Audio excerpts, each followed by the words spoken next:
வந்துட்டேன். சரி வாங்க டவர் பர்கர் போகலாமா? ஸோ இன்றைக்கி எனக்கு வீடியோ எடுக்கணுன்ற ஒரு மைண்டே வரலை, ஏனே தெரியல. இருந்தாலும் வந்து இன்றைக்கி காலைலேருந்தே ஒரு மாதிரி வெளில சுற்றிட்டு அலைச்சலாக தான் இருந்தது. அண்ட் போயிட்டு அங்கேயும் வீடியோ எடுக்கலாம்னு தோணல. சரி பார்த்துக்கலாம், நாளைக்கு பார்த்துக்கலாம் அப்படின்னு விட்டுட்டேன்.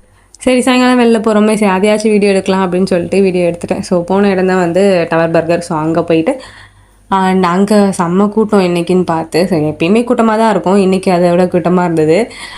தென் மெனுவை பார்த்து ஆர்டர் பண்ணுறதுக்கே ஒரு 20 மினிட்ஸ் ஆகிடுச்சு, என்ன பண்ணுறதுன்னு தெரியல. அண்ட் இதை எனக்கு திடீர்னு பார்த்தோன்னே 12th எக்ஸ்பெரிமெண்ட் பண்ண ஞாபகம் வருது. கோனிக்கல் ஃப்ளாஸ்க்கு வச்சு நம்ம அந்த கலர் சேஞ்ச் பண்ணுறத, அது எனக்கு திடீர்னு அந்த 12th மெமரிஸ்லாம் வந்துட்டு போயிடுச்சு. இதை பார்க்கவும் செம்ம ஃபன்னாக இருந்துச்சு அந்த 12th கெமிஸ்ட்ரி லேப்லாம். அண்ட் தென் நாங்கள் ஆர்டர் பண்ணது வர வரைக்கும் ஜூஸ் குடிச்சிட்டு, ஸோ நாங்கள் வந்து அங்கேயே சாப்பிடல, ப்ளேஸ் இருக்காதுன்னு நினச்சிட்டு பார்த்தா ப்ளேஸ் இருந்துச்சு. நாங்கள் ஆனால் பார்சல் சொல்லிட்டோம்.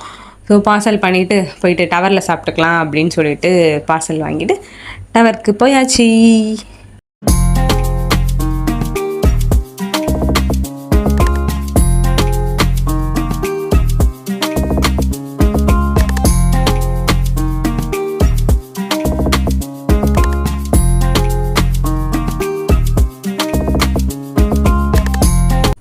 ஸோ அங்கே வந்து பார்த்திங்கன்னா ஆல்ரெடி இந்த மாதிரி டவரில் கான்சர்ட் நடந்து தான் இருந்துச்சு. ஸோ இன்றைக்கி வந்து நடந்துகிட்டு இருந்தது. ஸோ எப்பயுமே வந்து போனால் இந்த மாதிரி பார்த்ததில்லை அவ்வளோவா உட்காந்து.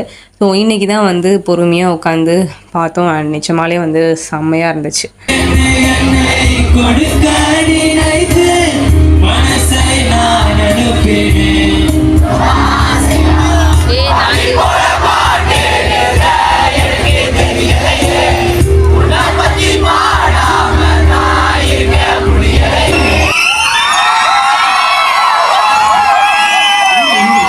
ஸோ முடிகிற வரைக்குமே பார்த்து முடிச்சுட்டு, அண்டு நமக்கு வந்து சும்மாவே மியூசிக்னால் ரொம்ப பிடிக்குமா, அதுவும் அங்கே போட்டிருந்தாங்க பார்த்துட்டு. அண்டு வரும்போது ராஜுவும் பார்த்துடலாம் அப்படி சொல்லிட்டு ராஜுவை பார்த்துட்டு வந்தாச்சு. ஸோ இன்றைக்கி டே எனக்கு இப்படி தான் போச்சு. நாளைக்கு பார்க்கலாம். பை.